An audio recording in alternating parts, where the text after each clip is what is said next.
AP Stevens. Mm-hmm. I'm from Dallas, Texas. I grew up in the Mesquite area. I've always been into video games and art and movies and things like that. But reading was okay at an early age. I was more into writing and drawing. And I've always more, since I'm an artist, I'm more visual. And that's, to me, that's the way I learn the best, is by looking and listening. So whenever I would see stories, I'd always prefer storytelling through video games and movies and listening to audiobooks rather than actually reading them. But as I got older, I read more. I read all Tolkien's work, the histories, Silmarillion, Hobbit, all the books like that.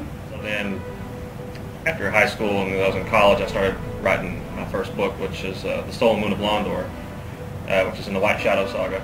The White Shadow Saga is kind of like a centerpiece for where a lot of my other stories will branch off. I mean, you don't have to read that one first, but it's the story of the twin moons. One of the moons is taken from the sky, and people thought that was like impossible, because the thing is that the twin moons give the world its balance and its power, or its mana, as I call it. So once it's taken, the world starts to fall apart. So the story has a mercenary named Gildan, and he goes on a quest with some other people. They come together to go investigate to see what happened to the moon, to see if they can find out what happened to it, where did it go, and see if they can try to restore the balance before the world ends. This story takes place before that. So to me, it's kind of like an introduction. Okay. But it also kind of ties into the whole Order of Beldas and the whole moon thing. The Stolen Moon of Londor, which is the first book in the White Shadow Saga, came out in 2009.